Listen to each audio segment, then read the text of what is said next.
as Eli Manning stays on his feet. It is caught by Tyree.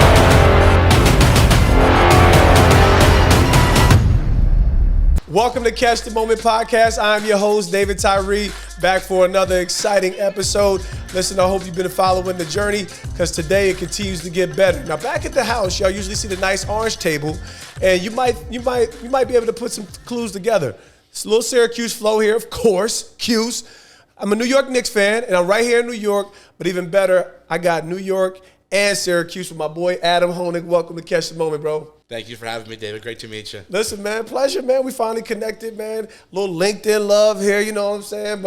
But today, man, just great to have you at the table. Talk a little bit about your life, your journey. Like I said, you got a nice little resume with you. But before we get into the resume, before we get into how you add value and what your journey's been like, we always got to start, take a trip down memory lane. So where were you and what were your memories when you saw the helmet catch?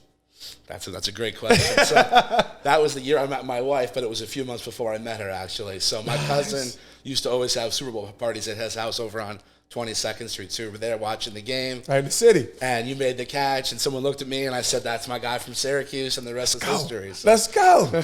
y'all was crazy over there? Now, were you the only Cuse guy? I was the only Cuse guy. Okay. Everyone in the room was Giants fans. Okay, good. I did not grow up a Giants fan, grew up a Jets fan, but I was still rooting for you. Hey, listen, man, we forgive you. You can't be perfect, right? I guess only Jesus was perfect. So, we forgive him for being, we added some value to the wounded Jets fan growing up. Nah, but it was great. So tell me what it was like, because I've always wondered, like, obviously we're winning the Super Bowl. We're out in Arizona. What was it like being in the city when we win this championship? I mean, it was a 17-year drought. Was it just bananas outside? Horns honking, people screaming. You're in the apartment with the windows closed, but you can still hear the electricity on the streets, buses, honking crazy. Horns, everyone going absolutely nuts, and the ticker tape parade. You know what the ticker tape like. Was everything. Everything. Yeah, I can remember a few wild scenes from there. There's no better parade in the world than that parade on Broadway, New York City, Canyon of Heroes. Getting the key to the city. It's amazing. Listen, man, I agree. I mean, like that's a moment where everything was a little bit surreal for me. You know a little bit of my journey coming out, but I'm gonna put the ball back in your court when we talk about a moment. You're the VP, and help me say the name of the company right. Like Publicis? Close. Okay. That's how us Americans would say it. Okay, so give me the background. It is a French company, so it's pronounced Publicis. Is that how you're supposed to say? Publicis. Right, exactly. and you sound refined saying it that way. Exactly. I took a couple years of French in high school. You know what I'm saying? But it didn't bode well because all I wanted to do was make love and say romantic things to girls. That's kind of why I took it. It's but the language of love. Language of love is what we hear. So Publicis, so VP of Measurement and Analytics. That's correct. Amazing journey. We're going to get into a little bit more of the detail because I'm like, man, I know data is like the new oil, is what they're saying. So it's a primary point of emphasis for every company, every product in general. But what would you say, it's been a good journey in your professional career, what would you say has been the defining moment of your life or your career at this stage? Wow, that's definitely you're getting straight to it. That's definitely a heavy one. I like to start strong, so we're definitely mixing and matching. Yeah, I got to dig in quick. Yeah, I'd say the first job that I ever had out of school was working for a division in Madison Square Garden. Nice. So I started out right out of college. I graduated from Syracuse the same year as you, 2003. Let's go, baby. The year of the national championship. Absolutely. Carmelo can do nothing wrong in Marshall Street almost on fire. Exactly. I wasn't ready to come home and work and make $15,000, $20,000 a year, live with my parents. I just wasn't ready for that. I was still kind of in school mode. So I wanted to continue my education. And I did that. I actually got an MBA at Seton Hall in your neck of the woods. Nice. Big shout out to Essex County, South Orange, baby. Exactly. And my first job I got on Craigslist, if you can believe that.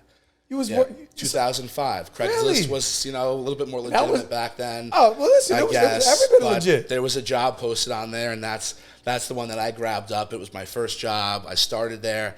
2 months after I started, we got bought by Madison Square Garden. So it was crazy. I went from this small little, agency field to this huge conglomerate. They moved us down right across from MSG. And I spent the first 6 years of my career there. So that, for me, was a defining moment to get into the industry, into sports. I always knew I wanted to work in sports. I didn't really know in what way, shape, or form. That's crazy. I found this job. I cut my teeth. I sat at the front desk. You know, I had the general counsel flop his stuff on my seat to make Xerox copies all day, answered the phone, bro. You know, dressed up to the nines, and get to the office early. I love it. Be seen, all that kind of stuff. So just super excited to go to work. Excited to be That's there. literally how I feel. I mean, like literally today, I'm doing a couple shows with the MSG. Big shout to my peoples over at MSG. We're doing odds with ends. We're doing betting exchange. Check us there. But I kind of feel the same way. I grew up a Knicks fan, so I don't know. Like I said, I don't know what your affections were on basketball. So now me working with MSG kind of has the same vibes. You know, to be a Jersey boy, city boy, come back, work. It's crazy, right? Not too many Nets fans out there, even as a Jersey kid. Yeah, how about listen. That? I mean, like, just think about when we grew up, right? It was like I remember I forgot I had a poster. It was Mark Jackson, Trent Tucker, Johnny Newman. It was like, you know, of course, you know, Ewan. But I always say the Jets, Mets, and the Nets, they're like second-class citizens, you know? Forgive me. I got love for them, but it's like, hey, man. No, you're 100% Whole right. nother pedigree, man. That's so funny. But let me get back to you, man. So, obviously, so that's amazing, man. You made a quick, sharp decision that, you know what, not ready to just plop right back into this, and it works out well for you. You end up landing, at least at the time, a dream gig. That's pretty amazing. Love sports. I always played sports growing up. I was always great at a young age, and then as I got older, the athletic prowess started to slip a little bit. Started slipping a little bit? I was the kid on the pitcher's mound when it was Little League and it was 45 feet. I just pulled the ball back and threw it as hard as I could and struck everybody out. And then move it back to 60 feet, 6 inches. I was like, I'm going to go play first base. But you were self-aware. You knew you had to make some pivots. Self-aware, but I just love everything about sports. Yeah. Every paper I wrote as a kid was about sports and not about something that wasn't sports, because it just kept me motivated and kept me engaged and entertained. So I always knew I wanted to work in the industry. Just, you know, ideally I wanted to be an athlete. That's dope. Yeah. So, all right. So talk to me about, like, you know, your journey into this space. Now you got marketing, you got sponsorship background. Like, where did you really find your sweet spot within the industry as you were kind of climbing your way and establishing yourself? Because one of the major emphasis I want people to see is that there's so many different ways to work in sport. Yep. Like, it's just, and a lot of times we're, you know, young people, we have our aspirations, and then we might not recognize the value of sponsorship. We might not recognize the value of marketing. So tell me how you kind of navigated and find your way, and maybe who was important along the way to kind of move you along. It's a person industry. It's a personable, it's a relationship building industry. So for me, from day one, it was all about networking and mentorship and learning from the finest and the best in the industry. My first boss at MSG, Sam McCleary, still talk to him often to this date. Second father to me, and he's just taught me from day one, like, going into a meeting, you sit down at the table and you don't just talk business. You ask them how their kids are, what they're doing this summer. You get to know people and you build a relationship. And that, for me, he set that for me at an early age. And where I've found my niche is not doing the same thing. A lot of people will work for a team in sales, and then they'll go to another team, and then another team, and another team. For me, it was about diversity and learning, you know, the entire industry from different sides. I started, as I said, at MSG, but it was on the broadcast side. Then I went and I did sponsorship sales, which I succeeded at, but I didn't love the actual selling part of it. I enjoyed more of the activation part. Okay, I got you. But that was at Endeavor, at IMG, at an agency. Excellent. And I was selling St. John's at the time, sponsorships for the basketball team in the Big East tournament. I'm about to say it had to be basketball. I don't know what else St. John's had. It had to be basketball. Exactly. Well, they do have a good soccer program. Okay, good. And Big lacrosse. Big shout. And baseball, too. But, okay, But no football, so that's what everyone always says. I know. That's missing from the program. So I went and spent a couple of years there and just learned the blocking and tackling of sponsorship. It was the most I've ever learned in my career was there. Just understanding how assets are divvied up and rate cards and you know, what's worth what and that kind of thing was just really always very fascinating to me from the start there. And then I went and I worked for a technology company from there, and then a social media company, and then a measurement company. So, like, for me, you over here scraping up different background, different units. It's the 360 view for me was important to understand the industry from a lot of different angles to get me to where I'm at right now, which feels like my entire career was built up to do what I'm doing now at Publicis, which is we've got an incredible sponsorship consulting group that does major deals between big brands and big properties, team deals, league deals with brands. Excellent. We just did a bunch of work with Major League Baseball at the All-Star game here out in LA for Dodger Stadium.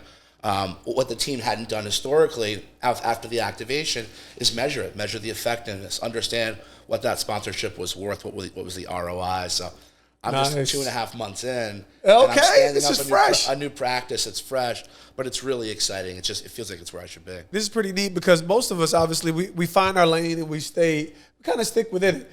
And you had some frame of reference to, or even maybe just interest and desire. I think I just talked about curiosity. Is that something that has been built into you, just hardwired into you? Or is that something that somebody kind of gave you some guidance, pick this up along the way so that you can have the macro view and add more value as you're growing? Like what, because I'm always interested in your mindset. What has really shaped your mindset to kind of give yourself that approach? Very curious person. Okay. Baseball was really my sport as a kid growing up, and Sure. it's a very strategic sport Nice. where you're planning what the next move is, understanding how many outs are, what are the 3 different areas that we need to do next. So like that was just kind of ingrained in me from a young age. I'm also an only child. Okay. I grew up with time on my hands. You know, I had my own room. There wasn't a whole lot going on in the house. You know, growing up as a kid, and maybe that's why I went and had a big family. And I got 3 kids and 2 dogs in my house. And Nice. So you got 2 dogs too? 2 dogs too. Yeah, I got 7 kids, and that's why I don't have any dogs. I was gonna say, there's no way you guys have any pets. I don't even know how I do it. But. Brother, it's absolutely insane, man. But that's pretty amazing. So take me back to who were the most the influences, right? You talked about mentors, family. Who were the people that kind of shaped your mindset, and what would you say is a defining attribute that sets you apart in your approach to your job? I mean, I definitely give a lot of credit to my wife, and she'll love me for saying it, obviously. Let's go, big dog. You gotta do that. Hey, let's go, big dog. We share a lot of the same values, just as far as like working hard, wanting our kids to have a better life than we had, although we both had good lives, very good lives. Oh, that's good. But it's all about just trying to make things better for the next generation. And the two of us always just kind of challenging each other and pushing each other, to work hard and be great. But also there's that fine line, and you want to also push away from it and have that family time as well. So have some quality, exactly. right? So, big shout out to my boy Roman Oman. We had him on a podcast, and we talked about, the common word is work-life balance. And we talked about there's really not, that's, in my mind, it's a little more theory. It's more like work-life integration. That's right. Great keyword, great bar. Big shout out to Roman. I'll be buzzing that one throughout the year. But I think it's important when you talk about your wife, you and your wife in the lab, in the grind. And number one, that makes life all, the theme, the easiest thing that we all say is happy wife, happy life. I don't know if it's that simple, right? We got a few other boxes checked, but that's definitely when home is settled. So in relation to you being formed as a person, I always think about the adversity, how people are overcoming when there's a difficult day, a difficult stretch. And even, like you said, your interest in sports and the mindset of an athlete, I'm sure you have some of those approach. What was maybe some of the most difficult obstacles you had to overcome, whether as a person or in your journey to where you are today? I think just developing that thick skin and being able to hear no every now and then. Getting rejected from the first job I applied for, which was with the New York Mets. Got you. I went in there, I interviewed for this job. It was a junior level ticket salesperson. Okay. And I went through the interview. I thought I'd left it all on the table. I felt great. Yeah. And I followed up. I didn't hear anything. And they got back to me. They said, sorry, we decided to go with somebody else. And I said, okay, do you have any feedback for me? Like, what can I do to get better? And they're like, well, we really need somebody that's sold tickets for another Major League Baseball team before. Okay. And I'm like, I'm 21 years old. 5 minutes out of school, you saw my resume before I came. Yep. You knew I hadn't sold for another team, so this was good practice for me. Sure. But it was also like, oh, wow, I didn't get that job that I thought I was a shoo-in to get. Perfect. And, it's just that will make you stop for a second and understand that, it's not always a cakewalk. Yeah. And things are not always easy. And, I've had a great career and a ton of fun throughout it, but, I've never gotten a job easily. I've had to work and fight for really everything I've ever had to do throughout my life. So that's been fun. That's motivated me to push even harder. All right, that's good. I think it's important to recognize that because honestly, somebody would assume similar things about me, and I've had a lot of success as a former athlete, but I also don't feel like opportunities of equal stature have kind of like found themselves on my desk. But at the same time is how do you manage the value proposition? And like I said, I know you're in a good position with Publicis. Now you know how to say it. I mean, Publicis. It's amazing. So how have you managed the value proposition if you feel like whether you feel overlooked, or not, like is that a part of your internal dialogue that you're having as you're making your way? And what are some of the things that what's that self-talk that we talk about that you're giving yourself as you're taking that journey to your next moment? I mean, I've worked with some crazy people in my day. I've worked with people Talk about it, bro. All walks of life, all different types of personalities, type A, type whatever else. You just need to learn how to work with people and understand how their personalities are and how you can mesh with those personalities. Sure. And for me, that's been fairly easy. For others, maybe not necessarily as simple throughout careers, but just being able to mesh with different types of personalities and understand how to work with people and get feedback that's not necessarily positive, and understand that maybe it's not me, maybe it's this person does this with everybody, and I just need to take my lump and move forward and then make those changes and see what happens. But I've worked for people that will say change A to B, and then I'll show it back and they'll say change B to A, and it's like, I can do this for you, that's fine, I can play that game. Hey, I can dance. We can go back and forth, but then I've also worked for some really bright minds in the industry that I've learned a ton from. Sure. As far as how to sell, how to market. And then in my current role, how to strategize and how to build a product. Excellent. So it sounds like you've recognized the need to be pliable, right? Whether it's a team player, be pliable, recognize what the mission is, not be offended. And offense is like, at all-time high in society, right? Like we're all in our feelings, right? I think there's a song, and I'm not like heavy on the current song, but I know there was a very cool song that my players used to sing called Boot Up, feelings, so that's kind of how it went. So we don't want to be in our feelings if we're gonna really excel and do well and really perform at a high level with anything, right? Like if you get emotionally hung up, you're gonna miss opportunities. So all right, we got to get straight to it now. Like we got the Cuse bond in, bro. So you did something extremely cool, man. Like, and so when I saw this on the, I'm like, Syracuse network, what? So talk about this cool network that you've established, where it came from. And like I said, it almost feels like you kind of have an awareness, like I'm starting to click into, not just in my professional life, but I got some passions that are starting to brew and materialize. Talk to us about it. Well, the pandemic was a bitch, wasn't it, for everybody? So man, that's where this whole thing started. Yeah. It was just like, you introspect, you think more during that time. You're inside, your head is spinning. We've never seen this in society before in our day. So people became certified yoga instructors during that time. Others became certified, chefs. No doubt. Some people made clothing. No doubt. And came up with business ideas. I got this crazy idea to build a sports and entertainment network during the pandemic. At the time, I was working for a company called MVP Index, where I spent over 5 years of my career. Okay. Probably some of the best years of my career were spent there. And I was working with a great guy by the name of Chris Kieran, who was a former boss of mine. And unfortunately, Chris is a passionate Georgetown alum. So I was never a fan of that, but he's a great guy otherwise. Yeah. And we were talking about like some business development initiatives for 2020 at the beginning of the year, and he was like, I think we need to network more. So he's like, Georgetown's got this great organization called GMA. I'm going to go hit them. You go hit the Syracuse version of GMA. And I was like, what the hell is GMA? And he was like, it's Georgetown Entertainment Media Alliance. They've got a website, 10,000 people on an email blast. They do lots of events and stuff. They've been doing it for 20 years. Nice. Him and one of his roommates in college created it.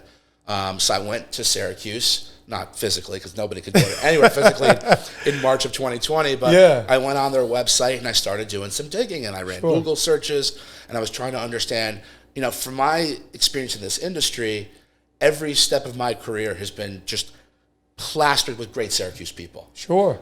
Coworkers, bosses, colleagues, clients. There's just an unbelievable pedigree of Syracuse people in this industry. It starts out of obviously out of Newhouse. Newhouse, with the communication legacy. school with Bob Costas and Marv Albert, and the list goes on and on. On and on. And everybody knows Syracuse in sports because of broadcasting. Sure. But in 2005, right after you and I graduated, they started a sports school within Syracuse called the David Falk the Falk College of Sport and Human Dynamics. Sorry if I butchered that one a little bit. But David Falk was Michael Jordan and Patrick Ewing's agent, and he was an SU alum as well. And he donated a lot of money to the school to put his name on this new building. Nice. And they moved a few programs around, and they housed it under this program, and they started a sports program in 2005. Okay. I believe it was one of the first ones in the country. Nice. And they've just developed it and refined it a lot over the years, and the kids in this program are like nothing you've ever seen. Now, the SU Sports Network is not just Falk School. Okay. That's definitely a bit of the interest because they're the sports program, but it's agnostic to school. It's arts and sciences. It's Whitman management. It's Newhouse. It's anybody that went to Syracuse, undergrad or grad, nice. Alums, students, and faculty. And it's just a way to connect everybody better, Excellent. Around our common love for Syracuse and for the sports and entertainment industry. Whether you're an athlete or a play-by-play person, sure. or you're like me working for an agency, or you're working on the team side, or you're a lawyer for the NFL. There you go. It's for everybody to just like find a common place to like bond and get fired up about Syracuse together. If you've been upstate, if you've been up on the hill, then you know it's a one in a lifetime kind of bond when you crossing that quad through 3 feet of snow. 36-inch dumps, right? The Salt City. Plastered. But what should people look for or expect from the network? Yeah, that's a great question. And the university's been instrumental as well. Big shout. Partnering with me. People have tried things like this before and gone out and done it on their own, and the university said, nope, we're not going to endorse it. So I came up with a logo. They were like, yeah, that's the old 80s Houston logo. We'll get hammered. And I was like, no problem. So they made me a logo. Their marketing department. I was like, this looks beautiful and legit. And like, it's got the marks and everything. So the university's been an amazing partner. And there's been a handful of people, around that I must have had, 50 calls over 6 or 8 months in 2020 to just try to get to the right person to pitch this. Nobody got it at first. And then I had to show a deck and I had to walk through it. Yeah. And even when I emailed the deck, people weren't getting it. So I had to actually present it every single time. And then people just started to say, this is a pretty great idea. So they created an organization. So we're on the same tier as the, international department and, the LGBTQ group, all one of the interest groups. One of the interest groups. So what we're going to do going forward is lots of events. Nice. Getting people together in person as well as virtually. Sure. And just trying to rally everybody around this common love. We had our launch event in New York in May at Lavo nightclub, which was 150 people strong. We had deans from Newhouse come down and a bunch of different schools come down from the university. Otto was there. Otto came through? Until he had to leave early to make his flight. Because Otto's a stud. Otto might be the most famous alumni we have. Otto showed his face. He didn't say anything, obviously. No, it's all good. We're going to be doing more events. We already have slotted in, and I'll give this to you, but it's not even public yet. Sure. We want the dimes here on Catch the Moment. Our next 2 events that are being planned for November 1st and 2nd in Baltimore on the 1st and DC on the 2nd, and we're finalizing exactly what the program's going to be. Getting around then. We're starting to make some moves, and we're going to be up for Orange Central for homecoming on September 30th. Bet. We got a little booth in the Shine Center. Bet, let's go. So yeah, it's gotten real, and I'm not doing it. I haven't made a dime off of it. I won't make a dime off of it. But it's probably the most satisfying thing I've done throughout my career, and the calls that I've gotten. I mean, you reached out to me because of this. Yeah. And I've gotten amazing calls from the Brandon Steiners of the world, and lots of other great Syracuse alums in sports that are. I got a funny story about Brandon Steiner. Okay. Well, there was a bidding war after the Super Bowl, and he was involved in it. Let's just say that he didn't win. Oh, boy. When you buy out your alumni, I would make sure I got that deal, but business is business, apparently. Oh, boy. Well, he did sell to Fanatic, so I think he did something right. Yeah. Trust me, he did a lot right. Yeah. He did a lot right. No, it's fantastic. Hey, listen, number one, it's great when we can, I think that's what any good business or any valuable proposition is, when you recognize the opportunity, right? You saw that opportunity and really filled the gap. Because for some strange reason, I feel like we have one of the most dynamic traditions, histories, and alumni bases, but we're not connected as well as we could, or in my estimation should be. I know I'm not the greatest networker, but I'm like, man, why are we getting this love? How Bob Costas ain't getting more love through the year? But I think, hopefully, what you've created will be part of the solutions, and I just want to encourage everybody to take that leap. Take that leap, recognize the opportunities that exist within your own ecosystem, because that's when you begin to kind of dig into some of your purpose. You begin kind of dig into some of your unrealized skill sets and potential, as my boy Adam here has already done. All right, bro. So before we get off cues, I remember, I don't know where you were when you found out that years ago we were like the #1 party school in the country. So, before, because I know I had some wild times on the Hill. Like, you got to give me at least one crazy story from your time at Syracuse, and maybe I'll give you one as well. Fair enough. All right, go for it. Let's go. Let me hear it. Let me hear the Honig crash dummies. I love it. So this is always my first Syracuse story. It's how I fell in love with the university. Yeah. I'm visiting. It's the only visit I took up to campus. I went with a guy that I went to high school with. We took the bus up there from the city. It was like 7 hours. You know how that goes. It stops every 20 minutes. Greyhound, and we get up to campus, and I had a friend in high school who was a year older than me, who had a friend from camp who lived at Day Hall, who was a freshman. Day Hall. So he offered up, why don't you guys come? You can stay with me, and I'll crash on the floor in the dorm room and get the full experience. No doubt. Fantastic. That sounds great. So we get up there late, 10, 11 o'clock at night. We call him up. He comes downstairs. He lets us into his room, and he's like, you know what, guys, my roommate's not here. I'm going to go stay with my girlfriend. You guys can have the room to yourselves tonight. I'm not going to be here before you go in the morning. It was very nice to meet you. Enjoy the room and see you later. So we're like, oh, this is great. And then we're like, should we go out? I was like, we don't have a key. All right, fine. We'll just crash and wake up early and check out the university in the morning. So we go to sleep. Yeah. Night falls. It's middle of the night. We're fast asleep. 3, 4 o'clock in the morning, the door opens, and he comes back into the room. Climbs into bed with me. Kid you not. What? And I'm kind of like pinned up against the wall, and I'm like, well, first of all, I'm fast asleep. I was like, he's being nice to let me sleep in his room. Maybe he argued with his girlfriend. I don't know. So I'll just shut up and try to fall back asleep, which of course I couldn't. So I'm like sitting there staring at the wall for the last 4 hours of the night. Finally, the sun comes up, and I roll over, I look at him, and he looks at me. Who the hell are you? Get the heck out of here. It was a drunk guy that just rolled into the room and climbed into Are you serious? I kid you not. So I look at my friend Spencer, and he looks at me, and I said, you know what? I got to tell this story. I'm going here. Oh my gosh, that is legendary. Yeah. So you get some random drunk dude walks into the dorm room. First and last time that ever happened, I promise. Thank God. All right, so since we're doing a visiting story, I'm going to give my visiting story. Of course, I'm obviously on the recruiting side. Oh, yeah. You get Ian McIntosh is a DB, and his brother Kyle was the running back. Yeah. Ian's my host. Connecticut guys, right? Yeah, Connecticut guys. Cheshire, Connecticut. So, it's my third visit on my recruiting trip. And I get up there, and at the time, that's what it was, right? Get drunk and see if you can score, right? So it's college life for you. That was basically that was basically the routine for getting a recruit in, right? Like, you drink, all right, we're gonna show this little sucker, right? So we go to Harry's, down to Harry's, throwing him back.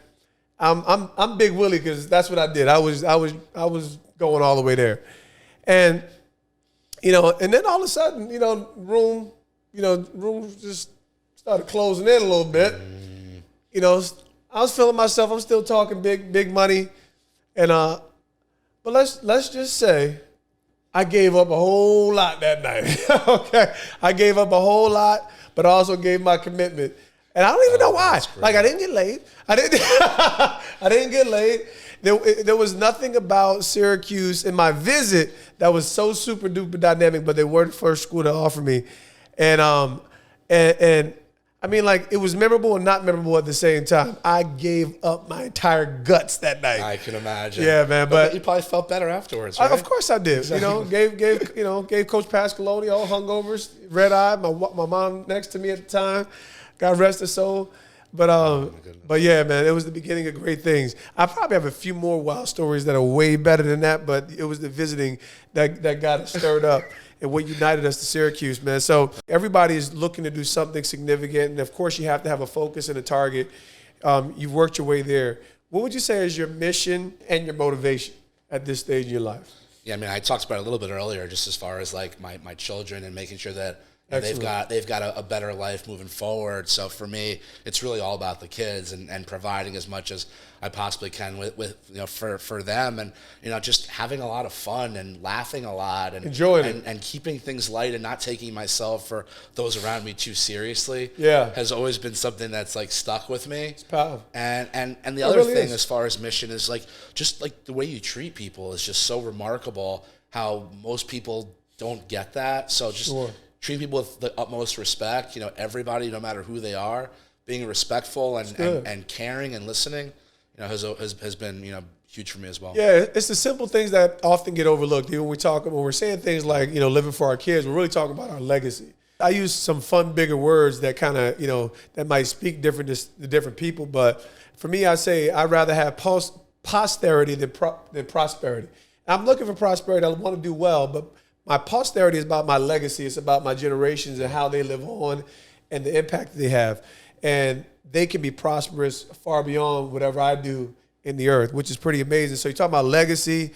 You talk about enjoying the ride, right? Like, catching the moment essentially. That's like being present in the moment and allowing those experiences to be meaningful. I think one of the most powerful things that you've shared with us is your sense of adventure, your curiosity, your capacity to go into new arenas, right? Explore new arenas. So I want to make sure that the audience was actually hearing the heart and what your life has amounted to, because although it comes off very simple, it's actually pretty dynamic when you talk about what the journey really looks like and some of the batons that you're accruing along the way. You're putting these skills and you're putting these relationships. Last thing, since you do work in sport, who's maybe the coolest person that you've met along the way? I mean, like you was just really delighted by their presence, and it doesn't have to be an athlete, but just someone who maybe the audience might know. It goes back to before my working in sports days. Even better. As a kid, I was a huge Yankee fan in the 80s when they were so bad. And Don Mattingly was my guy. He was their first baseman. Yes. I'm pretty sure the first pack of baseball cards I ever bought, when I opened up, he was the first card in there. And I was like, this is going to be my guy. And he was so much fun to watch and so gritty. And, unfortunately never won a World Series. No, and they won the year after he retired in '96 with Jeter. And I believe they did give him a ring because, he was a huge part of the previous, success getting to that point. But I met him at a baseball card show at the old Jackie Robinson Museum in New York before they built the new one, and he signed a bat for me, and I've got it. When we talked on Zoom, I've got it as part of my background in my office, just a Don Mattingly signed bat, and it's just like, it reminds me of where I came from in the journey, and 23 was my number because of him. Okay. And then as a Knicks fan, my first Knicks game at MSG was against the Bulls in Jordan.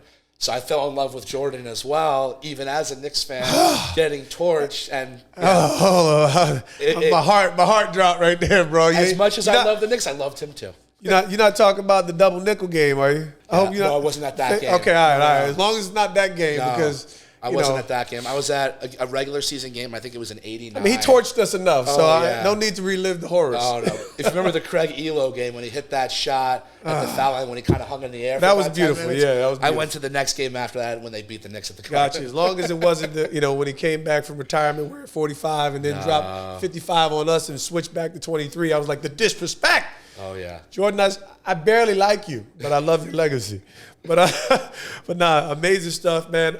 Your story is really impactful. Like I said, this platform is really about allowing every person to be able to see a pathway to themselves towards significance. And I think your story, as simple as it is extremely significant because, number one, it's not finished. And there's been so many victories along the way, and we want everybody to find that moment of success. Just give us a last word, or whether it's a word of instruction, a word of advice, a word of counsel to the audience, just so that they can have a good Honig moment and make sure that they, all my Syracuse people connect to the Syracuse Alumni Network, no doubt. But give us a little quick send off, and we're gonna wrap this up. I talk to a lot of students all the time, both like being a guest lecturer at Syracuse, at Columbia, at a few different other schools. Nice. And what I usually tell them when they ask the same question is differentiate. Differentiate yourself from the competition. Do things differently that the other people aren't doing. You apply to a job, for instance, on LinkedIn, you click apply, your resume goes in. What's 99% of people doing? Nothing, right? If you do more than nothing, you're putting yourself in a better spot. If you go to that company and you look, do I know anybody that works there? And then you do. You could send them a message or send them an email. Or if you don't know somebody, go find the head of HR and send them a note that you're fascinated with their organization and you'd love to be considered for a role, or just do something different that everyone else isn't doing. And I think differentiating yourself makes you stand out and makes you do bigger things in life, both personal and professionally. Oh, boy, you're coming with the bars. You're coming with the exit bars.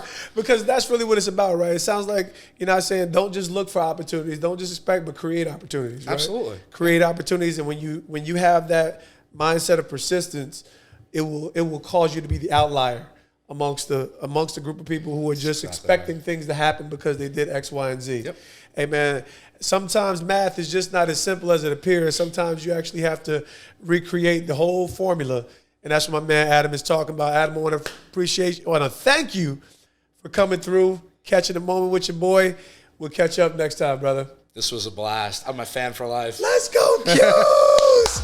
Hey, listen, man, hope y'all enjoyed that. Thank y'all for tuning in week and week out with Catch the Moment podcast. We will be back delivering that next dime that's going to get you where you got to go. And remember, differentiate. Don't slouch. Get great done. We'll see you next week.